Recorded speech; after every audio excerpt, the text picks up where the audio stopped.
Welcome back. Let us continue with our tale. Chapter 6. The White Warrior Monk's Trial. The compass pointed east to a snow-covered peak. Tess adjusted her cloak as the cold wind bit into her skin. "This is it," she said softly, staring at the distant monastery perched atop the cliffs. She knew, somehow, that her trial would be different from the others. "We'll be here," Ryder said, resting a hand on her shoulder. Tess nodded, but she wasn't sure anyone could help her with what was coming. The climb to the monastery was brutal, the snow growing thicker with every step.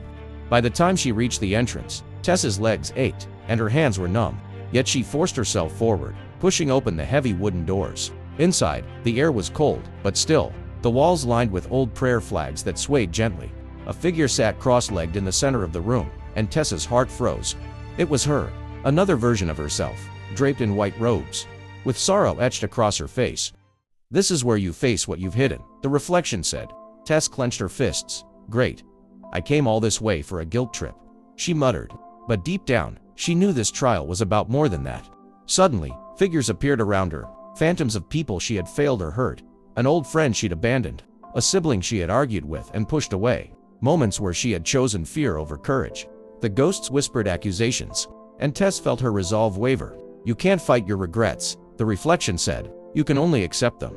Tess sank to her knees, overwhelmed. For so long, she had carried the weight of every mistake, every moment of weakness. The ghosts surrounded her, suffocating her with doubt. "I know I messed up," Tess whispered, tears stinging her eyes, "but I've changed. I'm not the same person anymore." The ghosts faltered and the air shimmered. The reflection smiled gently, and the figures disappeared. In their place, a staff floated toward Tess, white and glowing faintly, wrapped in prayer ribbons. "Only through forgiveness," the reflection said, "can you find true strength." Tess reached out and gripped the staff. As soon as her fingers wrapped around it, warmth spread through her. The weight she had carried in her heart lifted, replaced by a calm certainty. When she stepped out of the monastery, the cold wind didn't bother her anymore. Her friends were waiting, and she gave them a small but confident smile. "Passed?" Ivy asked. "Yeah," Tess said. "I'm ready now." The compass shifted again, pointing southeast. Mason inhaled sharply. "Guess it's my turn." "You'll do fine," Tess told him. "Just remember, it's not just about skill. It's about balance." Mason nodded and adjusted his weapons belt.